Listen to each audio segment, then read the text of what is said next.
So this workshop will aim to inform all of you about these tools to access resources that are related to the NDCs, the nationally determined contributions, but also it will give you information about tools to explore data and climate commitments of Latin American and the Caribbean countries and gain knowledge on various related climate-related topics. So we will see how this applies to different sectors, but also different enablers for the implementation of the NDCs. I participated in the previous session for Latin America, and it was really cool to see the application of the artificial intelligence tools to make these processes very visual and also very user-friendly. These virtual platforms have been designed to empower policymakers, but also to a broader range of actors, including people from universities, the researchers, media, and other civil society actors who wish to access to climate data, look for visualizations and resources that will help them to better understand what are the nationals, but also the global commitments, and where we stand in terms of the process in the fight against climate change. So this is a responsibility of all of us, and now in time of implementation, please be engaged, and also civil society should have an important a role to play in terms of implementing the NDC. So we look forward to learn more about these tools, and thank you very much again for your participation, and I wish you all a very productive workshop. Thank you. Over to you, Molly.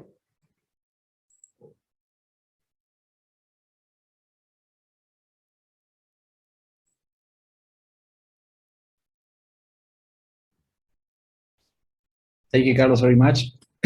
So as you can see, I'm not Molly, but for this training, I will start with my part of the presentation, which is covering Climate Watch.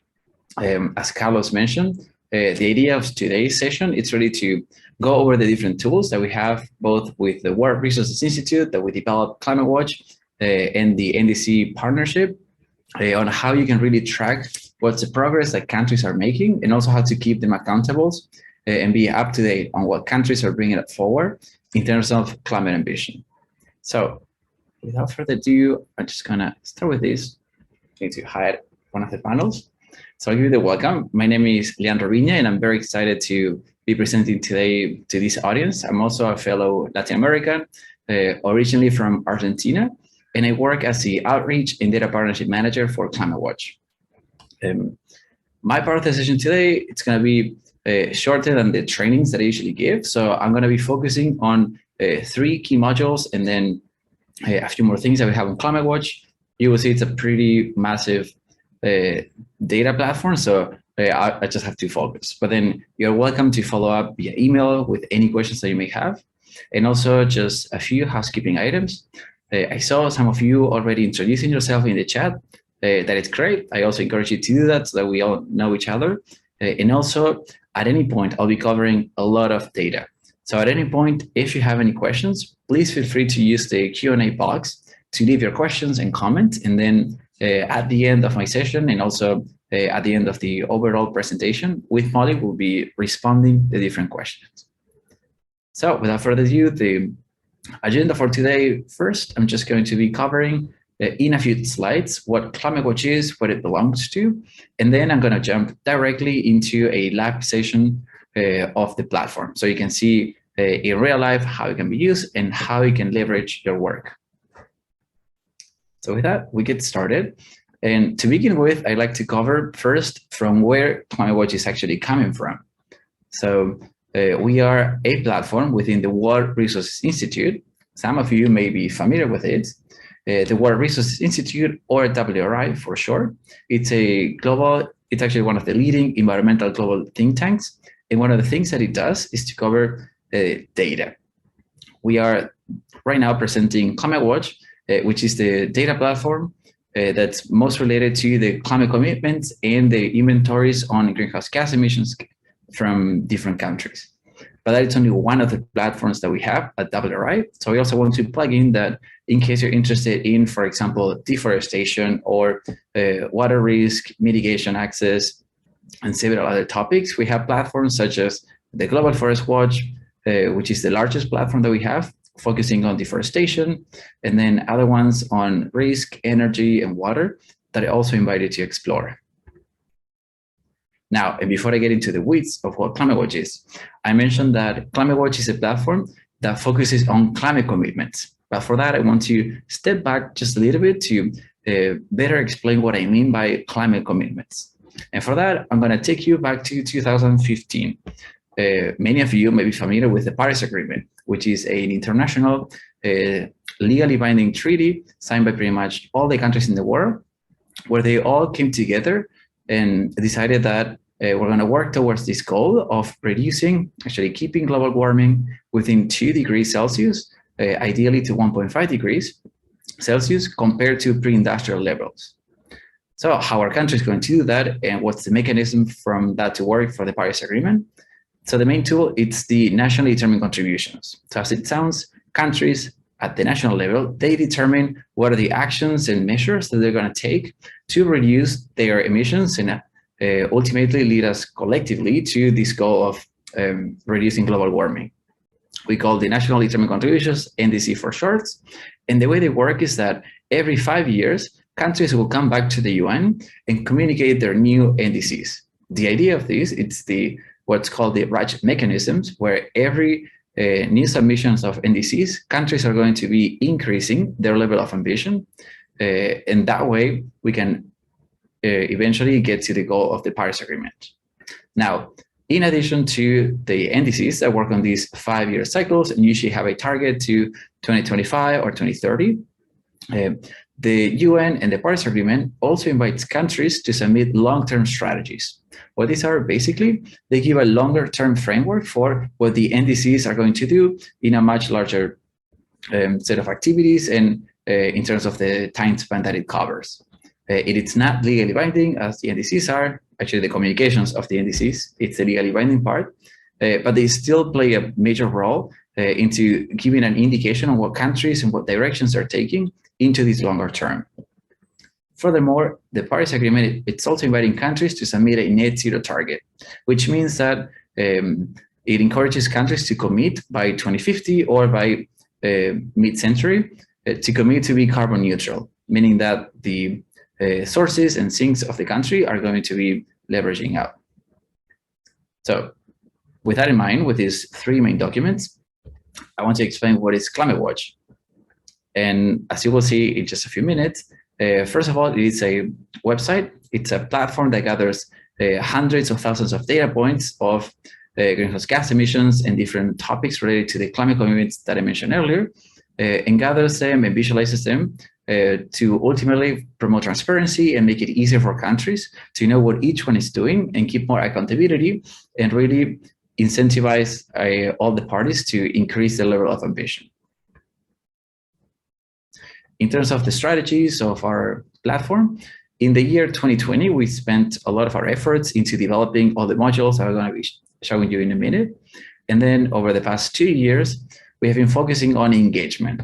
That is one of the reasons we're doing this training and why we continue to engage in different ways. So if you have ideas or events where you think Climate Watch would be a good fit, we'll love to participate so you can spread the word about this platform and all the open and available sources that it has to more people.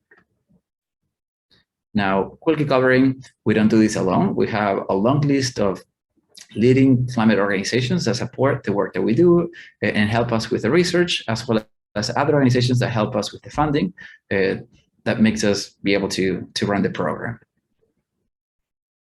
We're very proud to share that among the many use cases, 25 different NDCs and from 16 different countries are already citing Climate Watch as a source for the greenhouse gas emission sources, which for us, it's very reassuring because it shows that we are a trustworthy source of information for all these national governments. But we're also used in addition to that by major companies, researchers, private sector, and so on. To give just a few more concrete examples, we have the cases of the Ministry of Environment from Myanmar and Mali, sharing how they use our data to inform the process of crafting the NDCs. And here you can see very quickly a few other examples on how our data can be used. And now finally, just showing you here all these screenshots from the different platforms that we have. Today, I'll be focusing mostly on the ones related to the climate action plans and the climate commitments. And so with that, I'm going to take just 1 second to jump into the climate commitments module and the live demo session. So going to the homepage of Climate Watch. But I want to remind you again that if you have any questions as I go through my presentation, please feel free to put it into the Q&A box. Molly is going to be moderating the questions, so we'll be able to talk about a few of them, depending on how much time we have. Otherwise, I'll be offline also responding to them. So now moving forward, this is the homepage of Climate Watch. So if you go to climatewatchdata.org, you'll see that you have a similar graphic to the one that I just showed, basically explaining what are the main data sources and information that we share. But then from here, there are 2 places that I want to call your attention to. The first one is this top bar menu. So from here, you can access all the different modules that we have, and they'll be introducing to you in just a minute.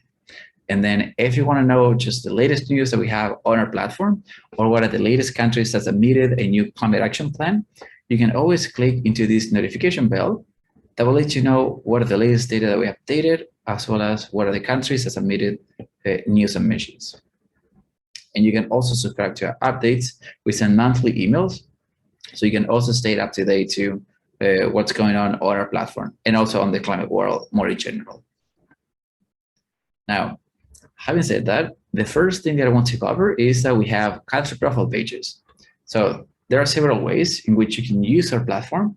The first one will be if you're focusing on one country at a time and you just want to have a quick overview on how the country is doing in terms of their climate commitments and their climate context in general, I would say that a good first place to go be the country profile pages. So from here, either by hovering over different countries or by selecting through this list or even typing down the country here, I'd like to show Chile for these demos.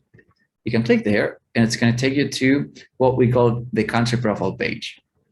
This page, it's basically just a summary with the highest level summaries from all our different modules that you can take for that country in particular. So I have it preloaded just in case here. You have, first of all, a timeline with all their official submissions to the United Nations, every document related to their climate action plans, national communications, biannual update reports, all that. You can find it very simply by clicking into the year and then going to the document that you might be interested in. Then you can see that we have a summary of the historical greenhouse gas emissions, followed by information on vulnerability and readiness. Basically, we took here some key indicators working with our other climate experts and other colleagues working on risk mitigation. So we selected these top ones to give you a quick overview on what the country it's doing and how they perform on these different topics.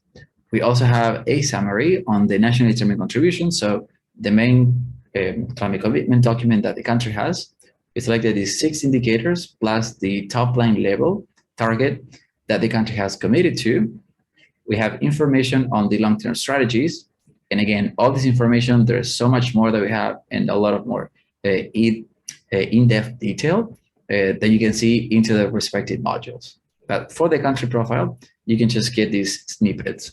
And then again, related to the NDCs, we also have the linkages between the climate action plans and the sustainable development goals. Basically linking every single target within the different goals where the country's climate action plan has something related to it. And they will take you to that particular part in the NDC so you can explore it much more in detail. Now, this is for a summary on the country. Now, I want to go on the more meaty section and more data-intensive part of our platform that it's within the commitments. Now, if you remember the image that I showed you with the yellow dots, those were the NDCs, the long-term strategies, and the net zero targets. We have one module for each, but for the NDCs, since those are the biggest climate action plans, we have 2. One, it's the NDC enhancement tracker, which is basically telling you almost in real time when countries are submitted new NDCs. And then the Explore NDC that goes into that one much more in detail. So let's go and see first the tracker. So from here, you can see that, and I have it also preloaded just in case, you can see that we have a map with all these different colors and the numbers to the left. Basically what we're doing, I explained that the NDCs work on these 5-year cycles of increasing ambition. However, that doesn't mean that all countries are going to increase ambition. It also doesn't mean that all countries submit their NDCs at the same time. So what we're doing here, basically, it's in yellow, we tell you how many countries submitted a new round of NDCs. And just to put it in context, 2015, that was the first round, and 16, first round of NDCs. 2020 was supposed to be the new climate year action, but due to COVID, it got postponed to 2021, so last year. However, out of the 187 countries that were supposed to submit this new NDC, only 160 have done it. And from those numbers, only 96 have in fact enhanced the level of ambition. So follow up with these ratchet up mechanisms that we hope for the Paris Agreement. So you can quickly see on the map what are the countries that have actually submitted and increased the level of ambition.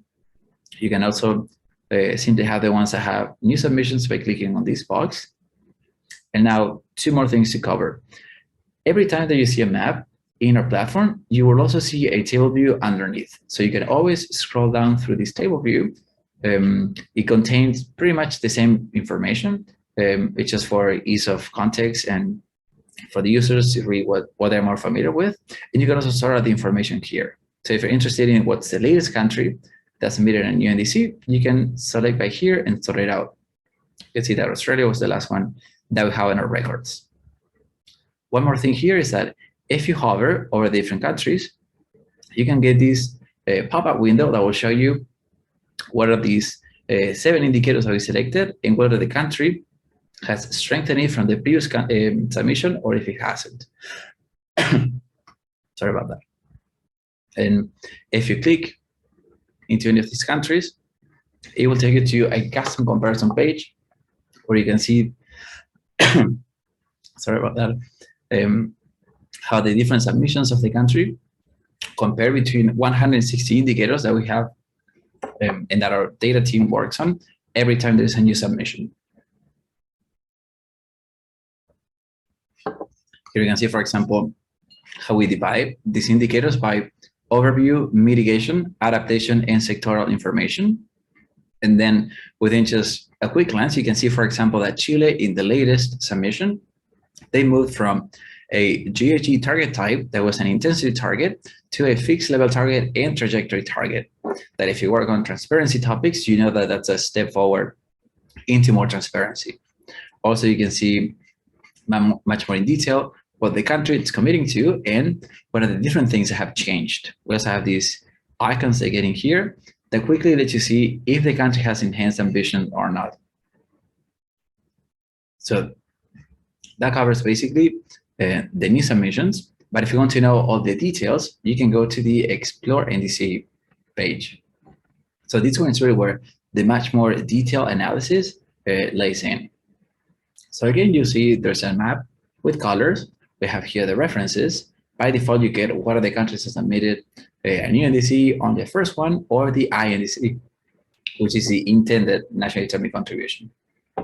From here, we have 4 different drop-down boxes. The first one you can select by the version of the document to see in the map. Otherwise, by default, it always shows you the latest submission for each country. And then we have several different visualizations and options for you to select from. So one thing that I like to show, most importantly, because we're covering Latin America, so loss and damage, it's one of the big topics. For example, it's going to be discussed this year at COP.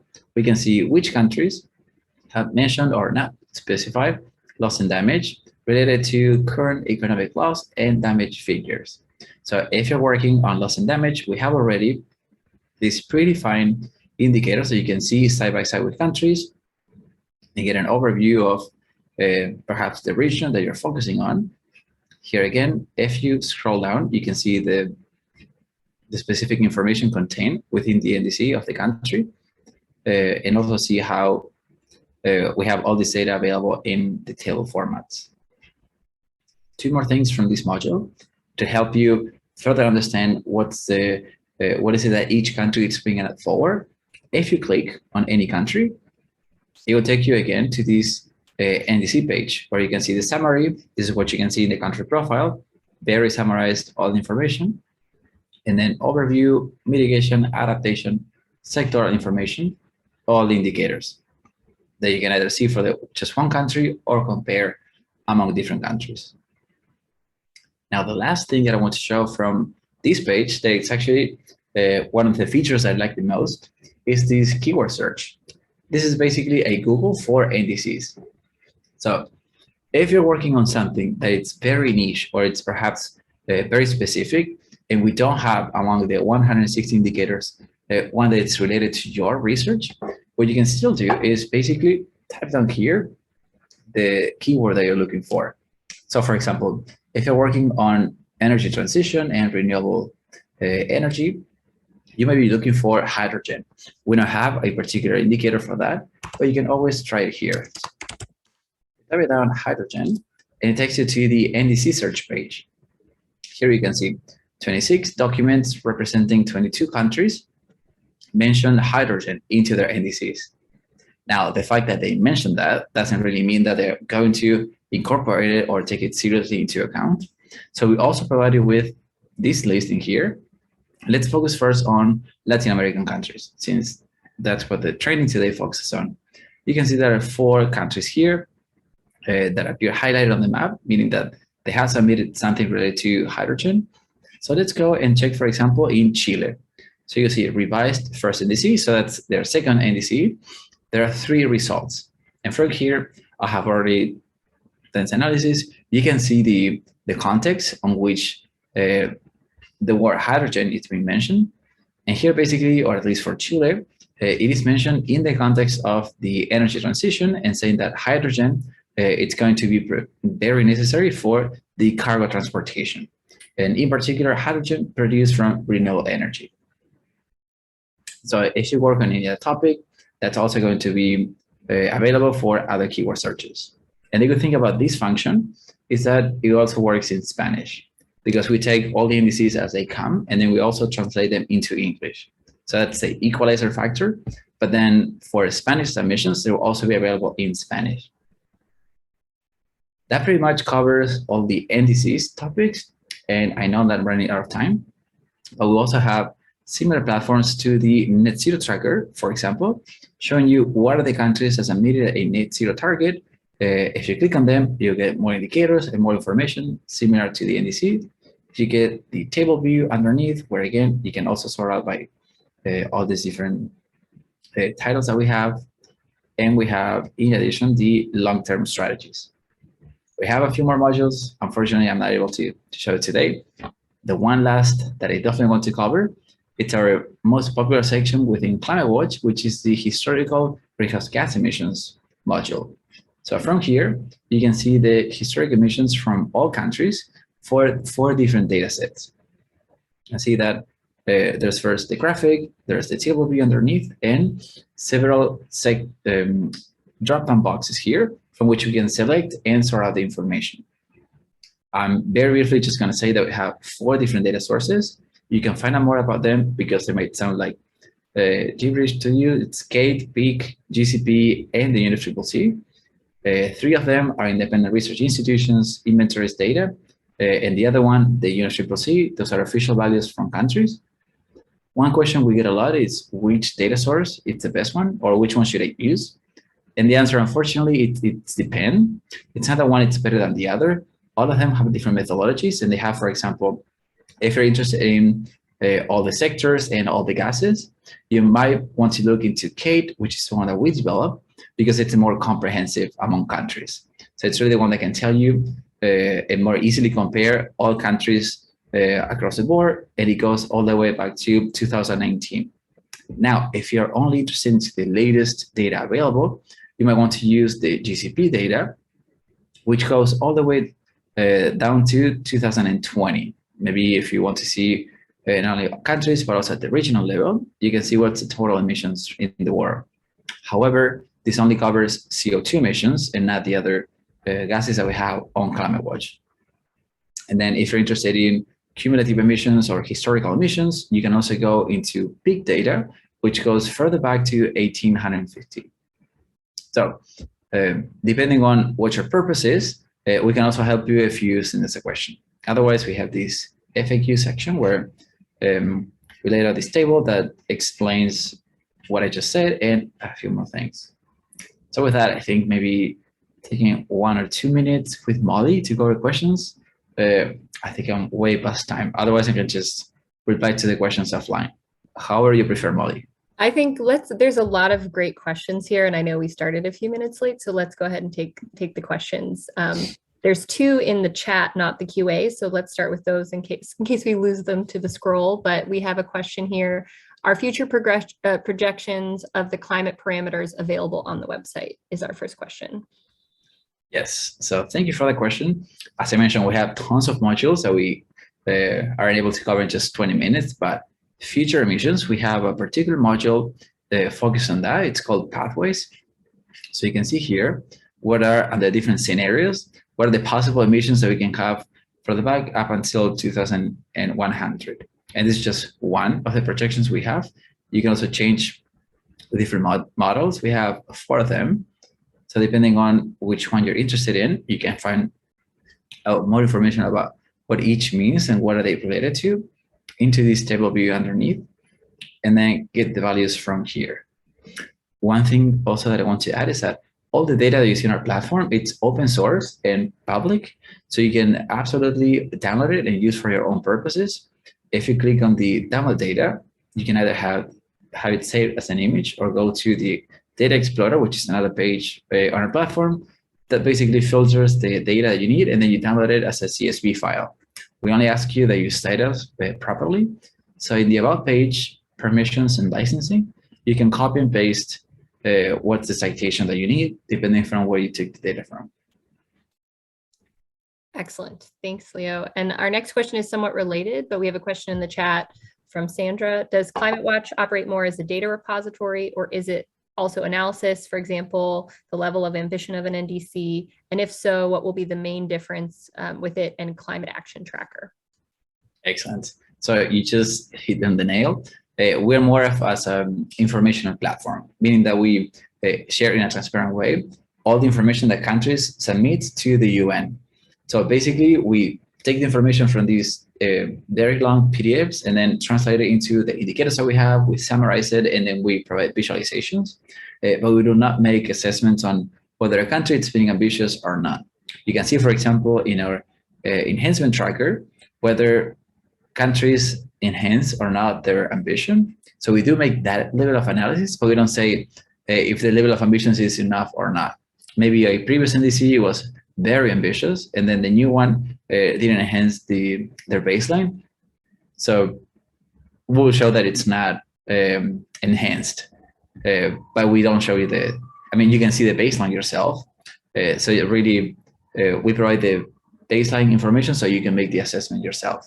And for that, Climate Action Tracker, it's an excellent web tool to see that. However, they provide that analysis for a subset of countries. Great. And then I'm going to move to the Q&A questions that haven't already been answered via chat. And so the first one is, when did Climate Watch start?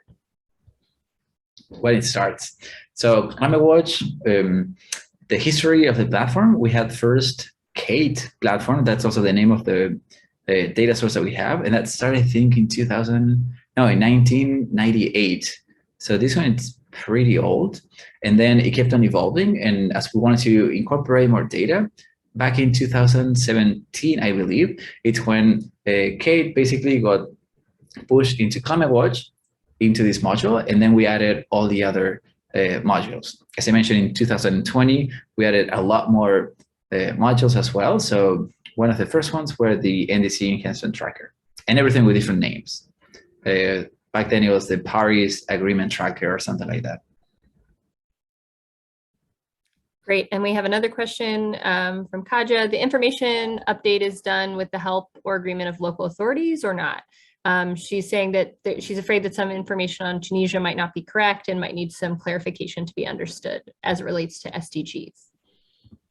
Yeah, absolutely. So on SDGs in particular, I just want to flag that we have all the data in here available, and it's updated up until the second big push of NDCs from last year. So it's updated up until July 2021. However, I invite you to send me an email. I'll be sharing my contact information with any other question that you may have. We don't consult local authorities because all the information is whatever they put up out there. We do have a team of climate experts that they go through every single NDC and then they parse out the information. But at any time, if you think that one of our indicators may not be aligned to your criteria, we'll be happy to provide you an answer with the results that we have. Great. All right. And we'll take maybe two final questions that are coming from the chat. We have a question, do you have any publications on Climate Watch? And there's another question of how can members of the audience, how can they be part of Climate Watch? Awesome. Great two questions. So publications, we do have these modules here under download and visualize key visualizations. We have basically put together all the visualizations that we provide in different publications and blog posts on our WRI website into our page. So from here, you can see everything just summarized here. And we do have a couple of blog posts. If you click on the visualizations, we have a link to them. This one in particular, we just updated. So the gate data that you saw earlier, it has been updated to 2019 data. There's always at least for that data set, 3 years lag. So it's the latest one, the latest values are available. So we updated this blog post with the most recent values, this thank you chart with the breakdown of all the activities, sectors, NDCs, and gases that I also invite you to explore. Plus, we just gave a training on that related to the greenhouse gas emissions and the new key insights that we identified. You can see the recordings. If you subscribe to our newsletter, I'll be sharing that next week or the week after. Again, plug in here, sign up for updates, click here, and you can provide data or easier from the notification bell. Great. All right. Thank you, Leo. Any final thoughts before we switch platforms? No, just very glad for all these great questions that I've been getting. Please keep them coming. I'll be responding to them offline. And you're also welcome to text me and email me with any further questions that you may have. And thank you so much. Excellent. All right. Always happy to sort of adjust if need be. All right. Let me get my screen.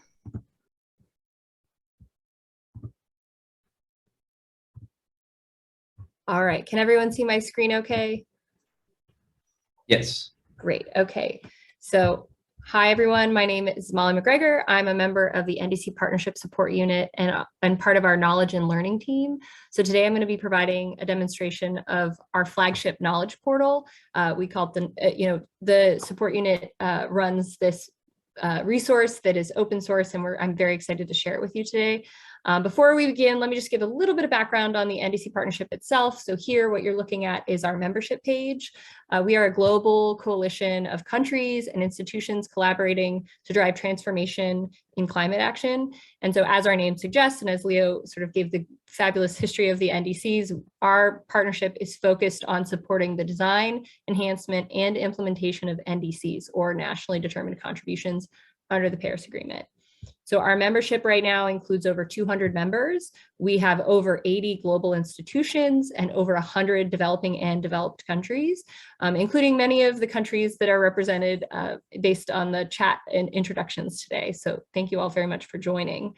Through its in-country support, the NDC partnership engages directly with the ministries, civil society, and other stakeholders in order to essentially assess country needs and identify where support is needed to drive climate action. So drawing from our work in countries and with institutional partners, we also promote knowledge and learning as it relates to advancing both the climate and development agendas. So member countries bring together a wide range of knowledge and expertise, lots of opportunities to learn from one another. In addition, there's obviously lots of data sets, tools, advisory services, which countries can access and often are looking to access in order to help them implement their NDCs. So, however, finding the most important or appropriate resources and tools and using them effectively can be a challenge. There's lots of different resources out there. The NDC Partnerships Knowledge Portal, which let me navigate to here, which you can find on our homepage if you just click here. This was launched several years ago in order to address this particular challenge of finding the right resource. So here's a homepage. The Knowledge Portal, as you can see here, it's a free online platform where we make the best available resources from members and other leading institutions, including those that are part of the partnership formally as members, as well as lots of other expert institutions. These lists of tools, case studies, financial information and opportunities are curated by the knowledge and learning team, and they're also tagged so that users can effectively search for the resources they need. So by identifying and curating these data sets and tools and resources, these databases or modules that we have here, the NDC partnership aims to make your jobs easier for those of you working in NDC implementation. We want to make it easier and faster for you to find the information that you need. So the Knowledge Portal itself currently contains 3 modules, and these are the 3 right here. They're the primary resources I'm going to demo today. We have a few others, but these are the main resources on our portal. In the interest of time, also just be focusing on the big ones. So the first one we have here is the Good Practice Database. When you need a little inspiration in how to solve a problem and you're wondering how other countries might have addressed similar challenges, the Good Practice Database is a repository of case studies and good practice examples from countries. Notably, this is a joint database. We actually operate it with several other partners, including the Partnership on Transparency in the Paris Agreement, the UNDP NDC Support Program, and the Leeds Global Partnership, in addition to the NDC Partnership Support Unit, of which I am a part. Actually, I'm going to go back so we can make sure we have all here. Climate Toolbox, this one right here, directs users to technical support, analytical tools, frameworks, and other resources, including other knowledge platforms that exist that can be applied by users in their own areas of NDC implementation. This particular module is our largest, and it's constantly being updated because there are just so many tools being developed, and really it's a challenge on our side to keep up with it. So we're always happy to be on any of the modules, but especially on this one, we are always collecting the latest resources so that we can keep our module up to date. And then finally, in the middle here, the Climate Toolbox here, and then at the end here, we've got the Climate Finance Explorer, and this module is a climate finance landscape tool. It provides an overview of all the climate funds and facilities specifically offering large-scale climate finance and information about how to access each type of finance opportunity and funding. This module focuses on open-ended, public, and multilateral climate finance opportunities, generally of a large scale exceeding over US dollars over $1 million.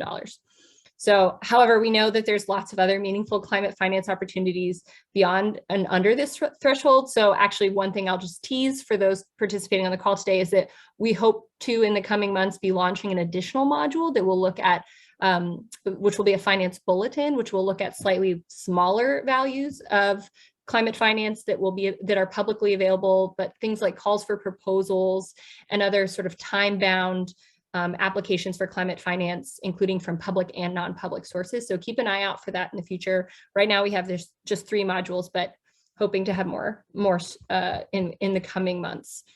So picking up in the interest of time, these are some of the other resources here. One thing I really love about working with Climate Watch is we actually, rather than reinvent the wheel, we actually link to their tool here, the historical missions and the NDCs, the NDC content, as well as the SDG linkages you see here are all linked, will all link you directly to the platforms Leo just showed you. So I won't go through those since you can access it through Climate Watch as well as through the NDC Partnership homepage. All right, so let's click through here. I'm just gonna move this. Okay, so Good Practice Database. If you click on here, you can also obviously access it from the top here. Any of the modules are accessible from the top of the website. And the cool feature about these modules is that they're very searchable. You can get very granular in what you're looking for. So just to orient you a little bit, if you're clicking here, this will be sort of your about information about the backend, information about the partners who participate. If you are interested in doing a specific keyword search, you can do this here. Again, like we have multiple languages, so sometimes you have to be careful about the language you're searching in. English tends to be the most comprehensive, although we do have Spanish and French rather present on the tool as well. We're always looking for additional non-English resources. And so let's like maybe go through an example here of a case study. So we're obviously looking, let's see, we're sort of focused on the LAC region today, and maybe we are interested in mitigation opportunities. So as you can see, it automatically creates the results here. And if you want to click and learn more, you can click the preview on the right, and here you'll actually end up with the detailed information. There's a summary provided, all the tags that are done by our team that sort of allow for filtering and search are here. And then here you can click the original resource for the tool if needed. You can go back, navigate, adjust. There's, lots and lots of case studies. So there's, the world's your oyster, depending on what information you're interested in learning. And if needed, you can also click here to show all of the case studies. All right. Next, let's see. In the interest of time, I'm just going to do one example per module, but happy to take questions at the end. So if we go to the climate toolbox, this is, like I said, our largest tool. It has the most number of resources. Here we also, again, just orienting you, have sort of the FAQ section or information about the module. You can click here. We also have a keyword search. And then if we're filtering, we have lots of different filters. The filters are the same in a lot of across the different modules, but I would say the Climate Toolbox has sort of the most granular search capacity here. And so if we sort of look at this, we have already the data is populated. So if you want to like just look at what's available, you can do that too and show all the results. If you're interested in downloading the data, you're able to download all of the data and you'll get a CSV file here, and then you can manipulate it as you want on your own. We're happy to have you do that. There's this keyword search is the same as above, but let's say we're going to go and look at something in the realm of assessing needs and capacity. Again, we're interested maybe in, let's pick agriculture.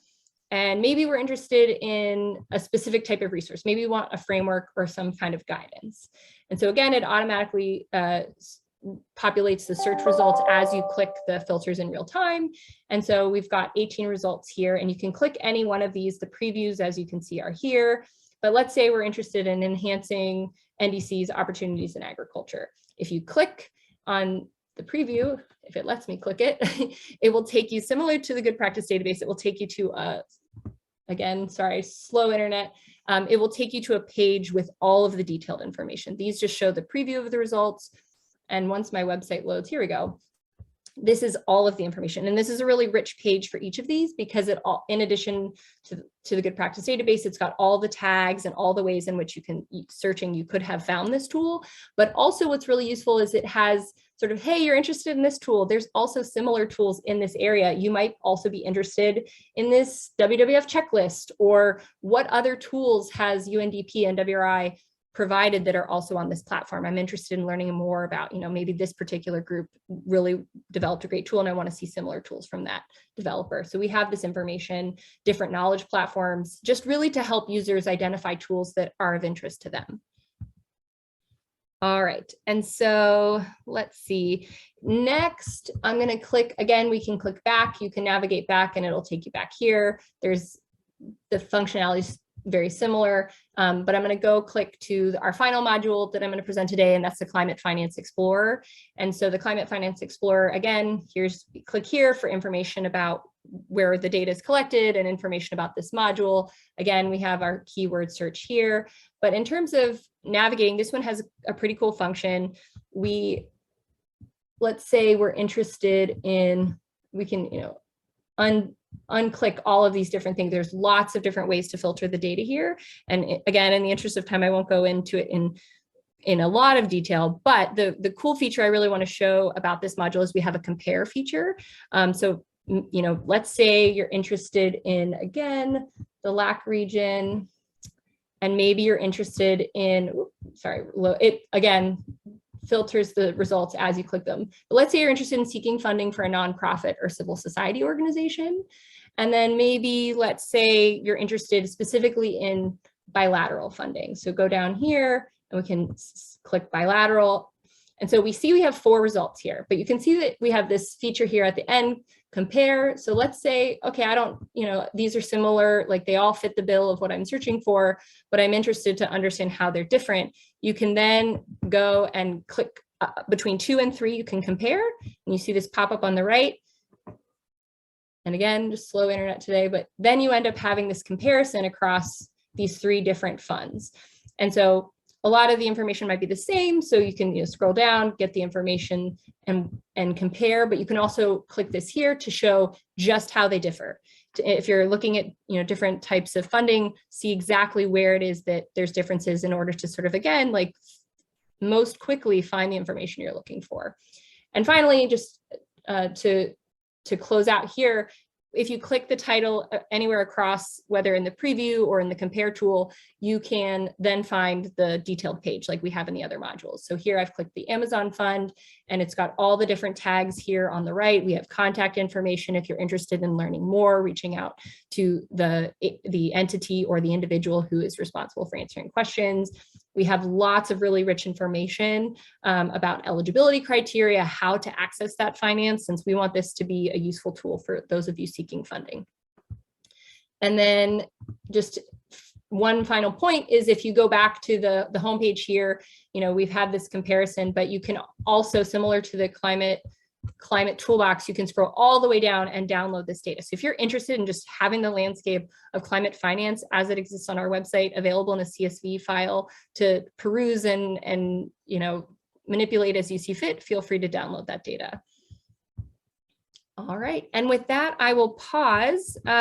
One other thing I will note is that we have lots of different tools and lots of different things that are represented on this website, but we really rely on our partners and other users to send things our way so that we make sure we're reflecting your work. So especially if you're producing knowledge tools and resources, and if you have financial opportunities, once we kick off the new bulletin short-term call for proposal module, we want to have that information. So we want to make sure that we're promoting the work of the community, the global community, on our webpage, much like we already, linked to the Climate Watch platform, and are really eager to showcase the work of all these experts working on NDC implementation and enhancement.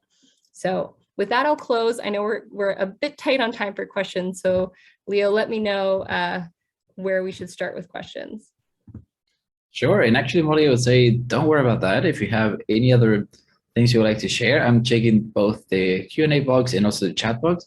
I don't see any new questions. So again, I encourage everyone to type down whatever comments that you may have. Otherwise, I think, Molly, maybe you may want to also follow up with the link to the newsletter from the NDCP, or even with your contact information in the chat box, so that if anyone has any other follow-up, or if they're looking for some support for a particular country, they can also reach out to you directly. Definitely. Thank you. Yes, I will add my contact information in the chat. And one thing I just want to make clear to all participants is that we will be having a letter go out, an email go out with all the information for all the co-hosts of this training webinar, including the recording for those of you who maybe couldn't attend the full recording or couldn't attend the full training, or would like to send it to colleagues who maybe weren't able to attend today.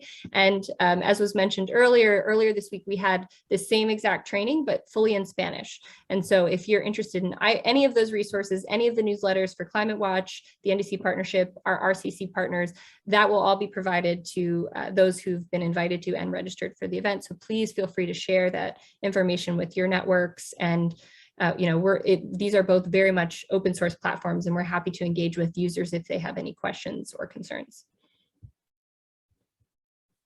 But in the interest of time, so I would, if there's no questions, that's totally fine. I know we answered a lot earlier, and these are sometimes new platforms for folks looking into them. But in terms of next steps, maybe so that we can end on time, Amma, are you able, I know our final speaker is on a train at the moment, and so she is I hope, able to join us for her concluding remarks, but if not, happy to send that message in her stead. So let me see if Ama's able to join us.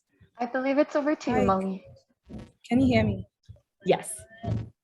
Oh, thank you very much. Thank you, Molly. Thank you, everyone, for joining today's session. So on behalf of the NDC Partnership, the RCC St. George's and then RCC Panama office, as well as the World Resources, we want to thank all our participants for joining us today.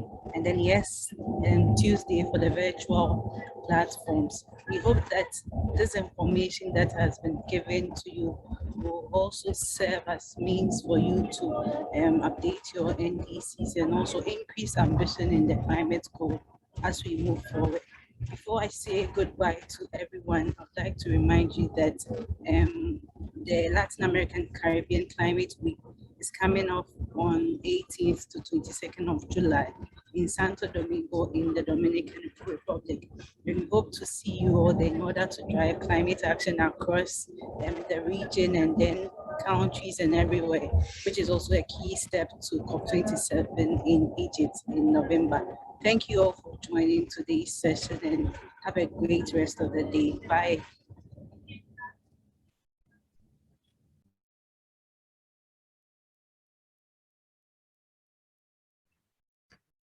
Thank you very much, Emma, and thanks everyone for attending today's session. It was really great responding to all your questions and showing you what are these two incredible tools that we have that we hope that you can leverage for your work. I see we're having just a couple more questions. So from the QA box, it says, is it possible to access the recording of the sessions in Spanish that took place on June 28th? I'll say yes. Please, if you can follow up either with me or with Molly, we'll be making sure that we send the that follow-up email to you with the recording information. Yes, both links will be included in the email to participants and registrants. So we'll be sure to provide both language resources.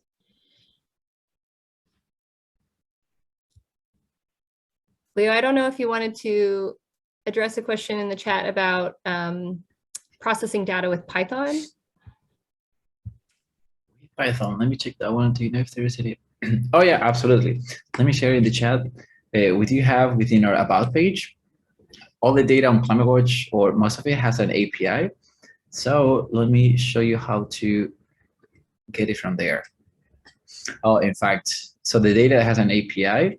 It's from our historical greenhouse gas emissions. So if you go to the data download page and you scroll down, there's a section that says API calls. So let me just show the link in here. If you go there, scroll down, it says API calls, and then you get all the code that you need. And we even have buttons so you can copy it directly.